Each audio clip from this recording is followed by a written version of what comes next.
Hi there, come on in. I'm Fred Trost, and I'm with an angler who's the lucky fellow who has won the first salmon tournament of the year here in Michigan. George Teche from St. Clair. He has an 18-pound salmon. He caught it a week and a half ago. It's mounted already.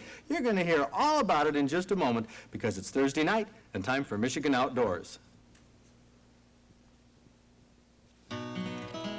From the rugged shore and woodlands of the north, its history of copper mines and iron ore, the Great Lakes fisheries. To the farmlands of the southern counties, we'll look around again at all that waits the sportsman in the state of Michigan.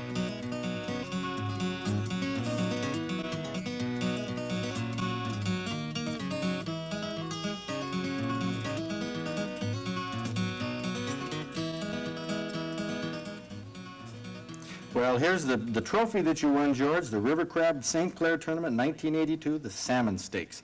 You won it with how big of a Chinook? This is an 18.5-pound, 37-inch Chinook. Wow, an 18-pounder for this time of year.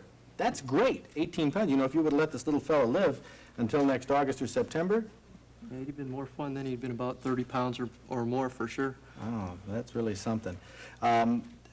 How is the fishing at St. Clair at this time of year, Southern Lake Huron? It's excellent. It's getting better every year. The fishing starts off in the river and it moves up into the lake, and right now anywhere from the Lakeport area to Harbor Beach is super. Oh, that's great. Then there's a tournament coming up this weekend, Right, too. the Budweiser tournament. And that's going to be a good one, draw an awful lot of boats. But let's talk about the tournament that you won 2 weeks ago, the Blue Water Tournament. And this was your lucky rod and lucky lure. Let's talk about this rod first. This looks like a brand new one. Yes, sir. It's a rod that I made, and it's the second time that I've used it. You made it? Yes, sir. How come? Aren't you satisfied with what they sell on the market? They sell good stuff, but it's more personal pride to say that you made your own. It sure is. And you can tell a rod that's been handmade, it usually has a few more guides, Right. which help out in the action and so on. But the lure you used, George, this is not a traditional salmon lure. This, I happen to know, is a fat wrap, a Rapala lure, Right. you know, for walleye or pike or bass. How come you used it for salmon? It was recommended to me by Tim Schell from Angler Rod. He told me that when things got slow that it wouldn't be a bad idea to throw that over. And it's not real productive, but the fish that I've caught with it have been fairly good size, as evidenced by this. Well, that's terrific. Of course, the question that a lot of people have is, if you caught this fish a week and a half ago, how did you get it mounted already? It was complimentary mounted by Chuck Muir at the River Crab, and it was done by John May in Port Huron.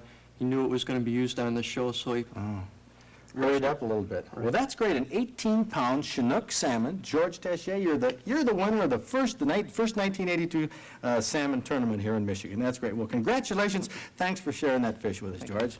Now we're going to move over here and talk to an old friend of Michigan Outdoors, Wayne Schmit. Hi, Fred. Wayne, you're the staff ecologist at the Michigan United Conservation Clubs. You're in the middle of a lot of hot, controversial issues. You have to have something on your mind this week. What is it? Today we're going to talk about drains and what it means for sportsmen. Drains. That doesn't sound very exciting or interesting or particularly relevant. What Well, does drains have to do with the outdoors? Yeah, well, it's pretty boring until it's a creek that you fished when you were a kid, and you come back and find out that that creek is gone, all the trees are gone, all the wildlife cover is gone, or worse yet, that's gone underground and it's underneath some shopping center. That's Well, what the Michigan Drain Code lets happen today. Well, I imagine developers and farmers would say they're gone, but for good reason.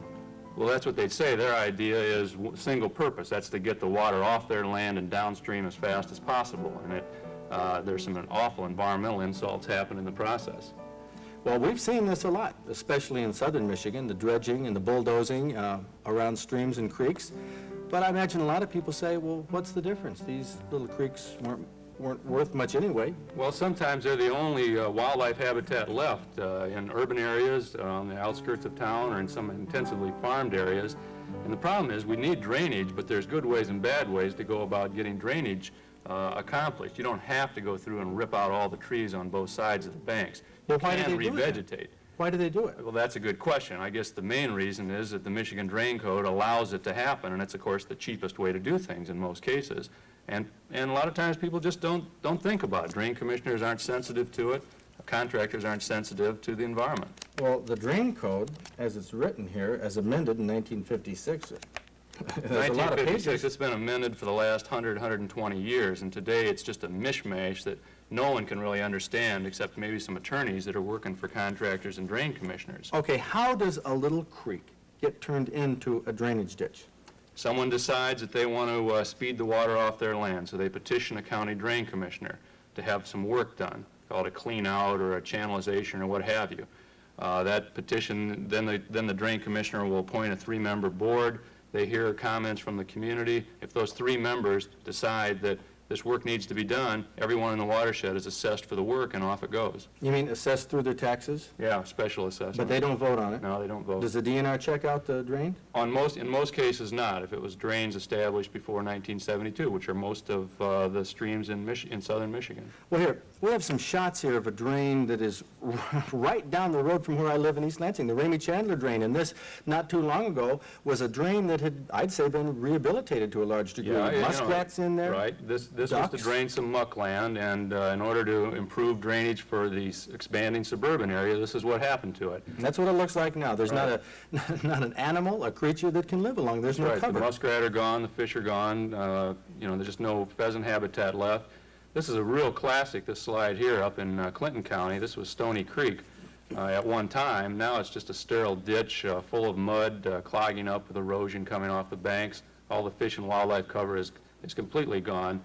These are the type of projects that this law still authorizes to be done today.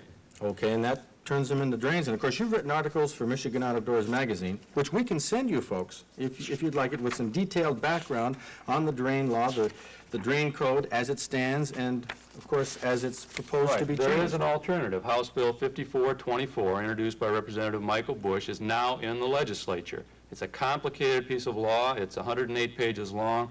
Sportsmen and farmers have got to understand the good points and the bad points of this law, and they've got to let their representatives know that we need a new drain code in the state. Well, it boils down to economics or aesthetics. Think about it yourself. What would you like? Would you like our streams and small creeks in southern Michigan be left like this, in good part, used for drainage and improved and not ruined? Well, we call it ruined, but developers would call it improved. Make the choice yourself and write us. Tell us. And if you really want to know whether these little streams are any good for fish at all, let's talk to a guy who knows all about fish, more kinds of fish than anybody I know in Michigan, Stan Lievense.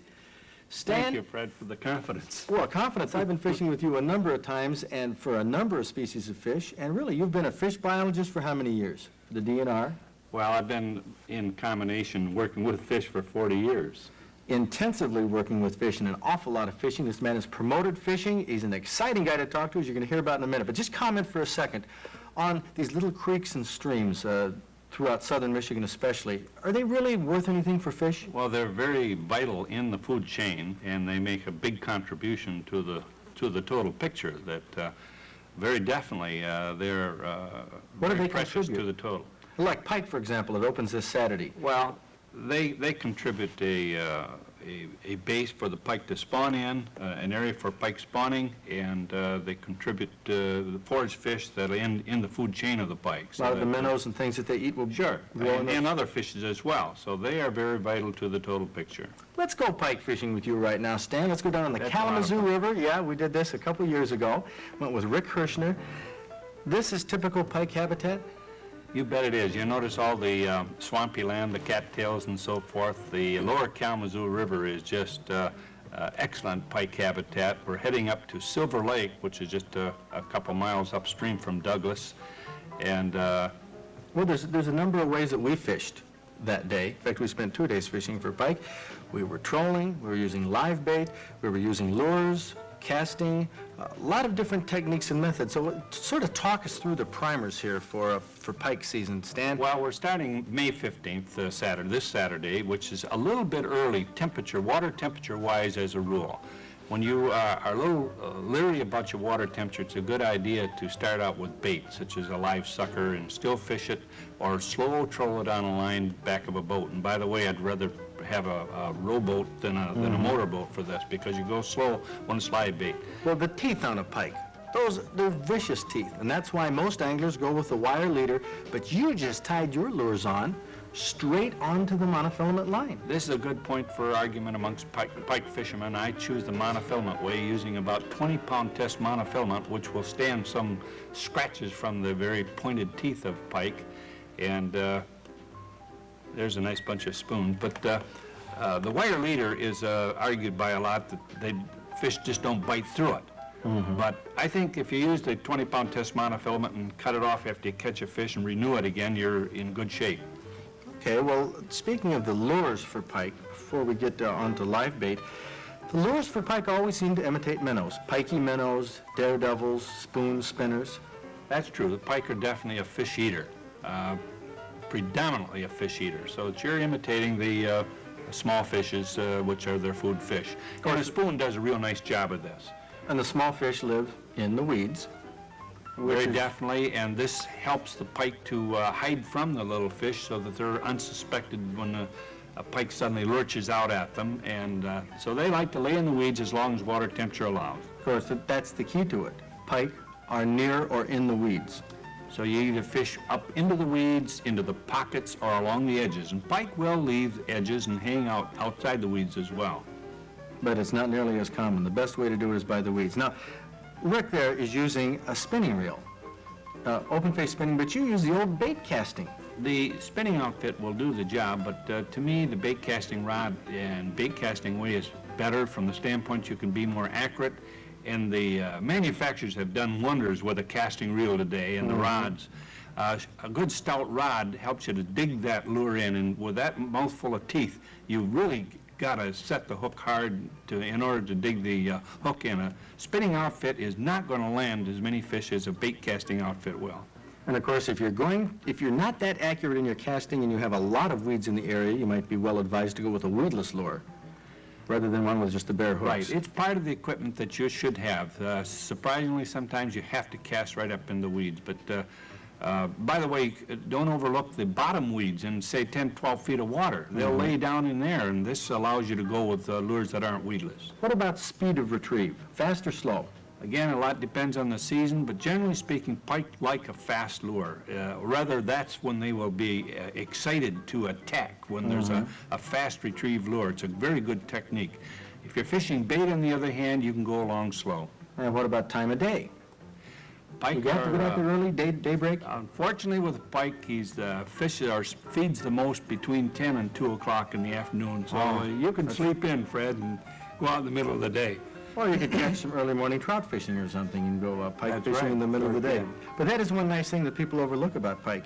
Now, when you're using live bait, a sucker minnow, you hook it towards the tail. I like to hook it on the ventral side, right under back of the anal vent, because that way he stays alive more prolonged. And just toss that sucker minnow out by the weeds.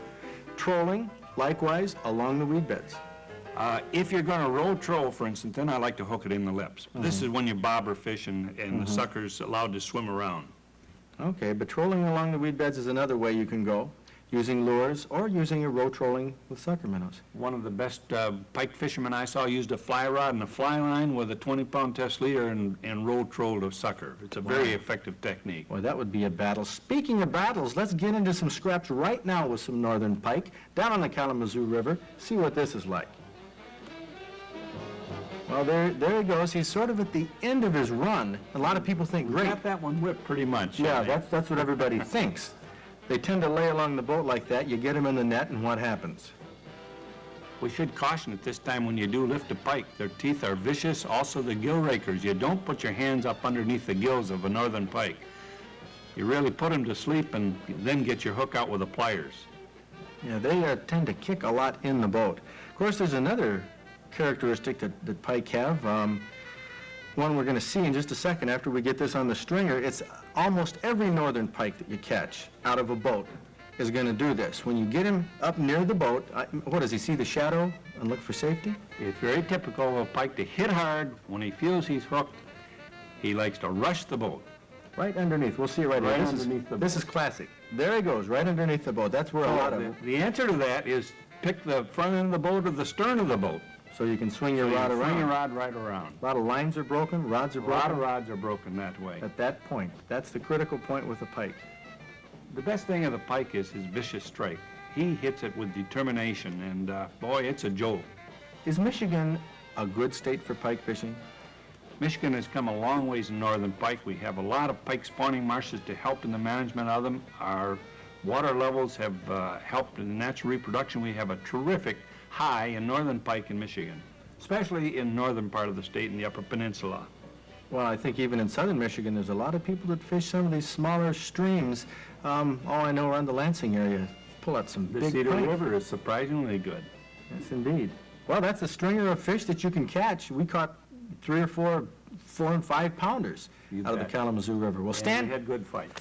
thanks for the primer on pike fishing. Just because you retire, that doesn't mean we're going to see the end of you, does it? You're not No. going to go up to Traverse City and hide. Our paths, I'm sure, are going to cross many times, Fred, fortunately. Okay, well, thanks for coming down and getting us ready for pike season. You Thank retire next week. Best of luck with your guiding that you'll be doing up there. Now, we're going to move on to another subject here, taxidermy. Have you ever mounted a fish or game animal? No, I haven't. I've thought of it. I've never done it. Keep your eye on this. We have a guy who's a real expert. Well, some people refer to it as stuffing an animal. And you know, how does a taxidermist mount a deer head, for example? Take these spare parts, and the eyeballs and the antlers and the skin, and put them on a mannequin and make it look realistic? Taxidermist Tony Santa from Tony's Taxidermy in Mount Clemens. Tony, you collared me at a Safari Club dinner and you said, Fred, you know the difference between a good mount and a bad mount? Look at mine. I was impressed. So impressed that we have a mount here off a bar wall, essentially, one that a lot of people recognize and say, oh, nice, that's a nice deer mount. And Tony's work. Glenn Dutterer, you're the Extension Wildlife Specialist. Which is better? Well, obviously, Tony's specimen there that he's holding is much better than the one I'm holding here. This one looks like it's puffy, staring into space, misshapen. What more can I say? Yeah, a lot of people wouldn't know what makes the difference between a mediocre mount and really a lifelike mount. So, Tony, tell us step by step. Let's start with the eyeballs, for example. Tell me about the eyes on a run-of-the-mill mount. Okay. The eyes on that one there, they look a little puffy on the top that has no eyelid, and the shape is incorrect. The skin is next to the glass, which is very amateur. Does not look like there's meat in between the skin or the glass. Okay, now on yours, it does look like there's meat. I guess that's wax you put in there? Yes, it is. It's wax, and the tear ducts all coincide together. Oh, I said, that really makes a difference, doesn't it, Glenn? Makes an excellent difference. It looks like that deer is actually looking at something. What about, let's go down to the nose then. Let's look at these. There's a difference in these, which I can see when I get them side by side. The nose on our barroom wall mount is just sort of a gouged out nostril. But Tony, yours are, they're shaped more like a deer. Why? Why does this look more realistic? Well, we try and reproduce the nostrils as natural as possible. It is modeled correctly. We model all the nostrils with clay. Oh, well, why does this look more realistic? Is this the way a deer Shape. breathes? Yes. He breathes, he takes in air from the inside and lets it out from the back. Okay? And that's why it is shaped this way. Oh, I see. So, and this one really isn't shaped. Well, the mouths are different when you look at them. We tip it up. The mouth on this mount here, you can see it when you get up close. It's tacked in there. And it doesn't look too realistic around the face. But yours, you can even see some of the lip in there. Is that lip or is that artificial or what? No, this is the real lip here. What we do, we pre-sew the lip before we mount it, where this person here obviously had cut the lip out and then pinned it in together to the mannequin. Well, some of these are things that you can see that do make the difference. And of course, just the general, Glenn, what would you comment on the general puffiness on the face on this one compared with Tony's? You can see how wide the muzzle of this deer is and how thick the lips are, and then with the hair standing on top of the head, it gives it a balloon-like appearance. But I think the thing that shows up the most is that this deer has a lifelike expression to it, and this one has an unnatural expression, and as you said, it's an art, and capturing that lifelike expression is the art in taxidermy. I've never seen a comparison like this myself, and I suppose a lot of people haven't. Well, Tony, let's look at another mount of yours that I know you're proud of. This is called in a sneak position. Yes, it is, Fred. Quite a bit different, huh, Glenn? It certainly is, and this is what a deer looks like when it's trying to sneak through an area, with the ears laid back, the nose stretched forward, straining to get that next whiff of odor. And notice, again, the expression on its face suggesting, I'm sneaking. Oh, well, Tony, that's great. Tony's Taxidermy from Mount Clemens. You came here and showed us the difference between an excellent artistic mount and one that maybe is run-of-the-mill. Thank you, Fred. Got to keep this man in mind, Glenn. He knows his stuff. Well, thank you. Now let's get over to another guy who knows his stuff in the kitchen. And our culinary expert, none other than Carl Olson. Carl, Hi, you've Fred. been a voice on WKAR radio Well, for a while. years ago, been in the public relations business with Department of Agriculture. Now you're a freelance writer, does a cooking column for the Lansing State Journal. Carl, you came to show us a recipe for... Indeed. This is going to be braised pheasant with a sour cream sauce, a la Ralph Blouck. I've got to put Okay. Ralph's name in there. Show That's where I got the recipe. Wildlife Man. Yeah. What we do here, right off the bat, this is stage off- one you have. Okay, first off, we'd quarter this bird. Mm-hmm. Okay, just chop it right down through the middle, cut the breast in half, and get these two legs separated. Mm-hmm. Then, once we've done that, shake it in a bag full of flour until you can, completely cover it. Then brown it well. Okay. Okay, once it's brown, then you put in some mushrooms and some green onions. Okay, we can see these in here. All right, and then put in about a cup of chicken broth and about a cup of dry white wine. Yeah, I Does can that smell good? Oh, smells Smell great. all right? Sure And this does. isn't done yet. Not quite, no, we've got now Oh. to make the sour cream sauce. Okay, what do we do? So, okay, now you begin by, let's put some of that pheasant out Now here. this cooks in this mixture Okay, here for how long? It's 30 minutes, it's just at a simmer. That's it. Okay, we'll take a breast and a leg and put on Okay, each plate Excellent. here. So you can start the sauce. Now how does... okay. Oh, this is gonna be The sauce, fantastic. it's simple. It really is, it's amazing. Take sour cream, once you fish that fellow out of there, that's it. I got two legs You on got one two plate, legs. two Oh, that's breasts. okay. You get started there and I'll switch them. Now the neat thing about this recipe, Fred, is that it's good, the sauce is good for pheasant, it can be used with rabbit. If the person happens to be a non-hunter or was unsuccessful, it also works very well with chicken. Okay, so what we have in here, mushrooms, onion, white wine, chicken broth, sour cream, That's right. and what else? We add some of this? And we're gonna add some of that, right. Mushrooms, how many? Well, just put in, that's good. That's That'll enough? be dandy. And let's put in some of these about quarter-inch green peppers. green onions. Green onions, right, I'm sorry. And Okay. put those over there. And then simply stir and wait for this to get warm. Yeah. Let's see here. This warms up, what do you This simmer will it? warm up. Well, it shouldn't take very long at all. And also, it should never be brought to a boil because Okay. sour cream tends to separate out and really doesn't look too Oh, boy, look at that. tasty. The MSU Vet Clinic handles 250 to 300 injured wildlife patients a year. This weekend, you can see red-tailed hawks, sparrowhawks, great horned owls, pigeons, and even snapping turtles, squirrels, and foxes being treated for various kinds of injuries. The animals come in through the DNR and concern private individuals.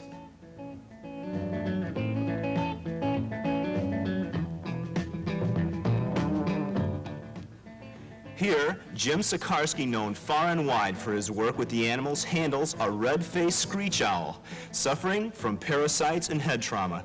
This wildlife rehabilitation program is funded by the MSU College of Veterinary Medicine, but money from the wildlife art auction following the open house allows the vet clinic the financial flexibility that it needs. This year's auction money will go towards expanding the outdoor rehabilitation pen.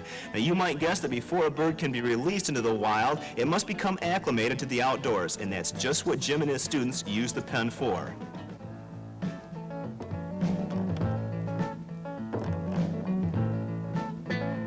This great horned owl has been in the pen for a month and is just about ready to be released. Since it takes so long for the wildlife to get used to the outdoors, expanding this pen would allow Jim to release more animals as well as to evaluate progress of his patients. Boy, does this look good.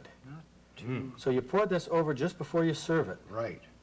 Okay, now this, just once again, has sour cream, a cup of white wine, Dry white wine. dry white wine, some chicken broth or Right. bouillon, mushrooms, onions, little garlic powder. Little garlic, salt, and pepper. Okay, Now, terrific. that is the way that Ed, he's going to scoop up your plate here. All right. I'm going to try this just a little bit. Oh, I know the sauce is going to be great. Give me a mushroom in there.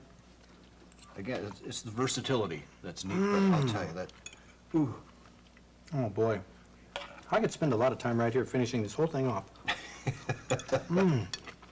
Oh, Ed, you're going to love it. I can't wait. This recipe, once again, is called? Braised pheasant in sour cream, a la Ralph Blouck. Ralph Blockman. He taught you Yeah. this recipe. Yes, indeed. Carl Olson, our culinary specialist here, Carl. This is great. The mushrooms are popping up through the soil, sticking their heads up, but there's one problem with them. They are moving so fast they duck into the leaves, so you got to be quick this weekend with the weather the way it is. So get out there and enjoy Michigan Outdoors, and we'll see you right here next week.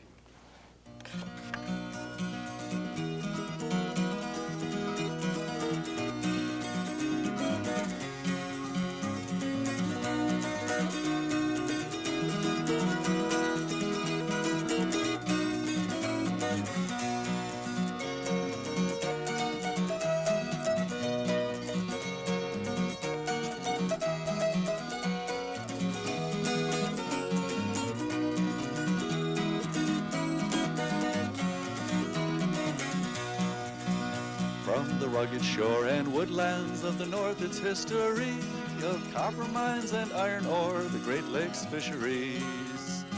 To the farmlands of the southern counties we'll look around again, and all that waits the sportsman